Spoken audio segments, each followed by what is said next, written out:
अरविंद केजरीवालांच्या कामगिरीवर अण्णा हजारे नाराज असल्याचं कळतंय। 6 पैकी 3 मंत्र्यांना काढावं लागणं ही दुर्दैवी बाब आहे।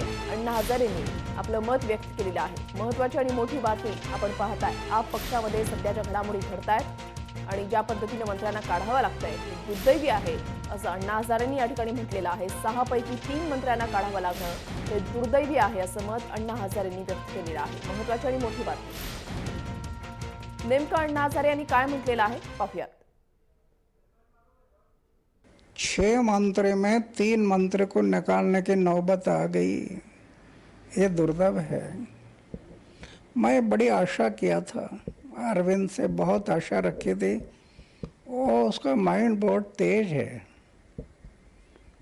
आईआईटी का कार्यकर्ता, आईआईटी का विद्यार्थी होने के कारण मुझे लग रहा था कि ठीक है, पक्ष और पार्टी निकालता निकालो, लेकिन और पक्ष और पार्टी से कोई अलग उदाहरण निर्माण होगा, ऐसे मुझे उम्मीद था।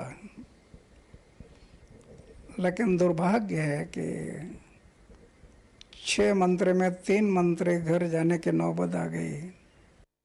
अरविंद केजरीवालांबाबत अण्णा हजारेंचं हे वक्तव्य आपण ऐकलेलं आहे। अरविंद केजरीवाल यांनी आपला भ्रमनिरास केलेला आहे असं अण्णा हजारेंनी या ठिकाणी म्हटलेलं आहे। 6 पैकी 3 मंत्र्यांना काढावं लागणं हे दुर्दैवी आहे असं वक्तव्य अण्णा हजारेंनी केलेलं आहे। महत्त्वाची आणि मोठी बातमी आताच्या घडीची आपण पाहताय। आप पक्षामध्ये ज्या घडामोडी घडतायत, नुकतेच सुशील कुमार जे आपचे मंत्री आहेत त्यांना आता काढावा लागलेला आहे। त्यांच्यावरची कारवाई झालेली आहे, पोलीस कारवाई।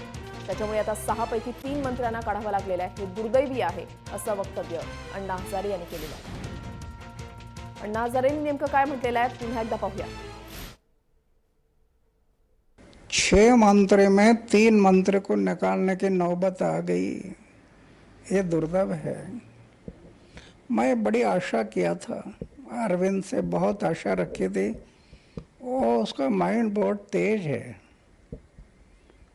आईआईटी का कार्यकर्ता, आईआईटी का विद्यार्थी होने के कारण मुझे लग रहा था कि ठीक है, पक्ष और पार्टी निकालता निकालो, लेकिन और पक्ष और पार्टी से कोई अलग उदाहरण निर्माण होगा, ऐसे मुझे उम्मीद था।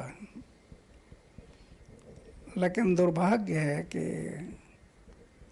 6 मंत्री में 3 मंत्री घर जाने की नौबत आ गई।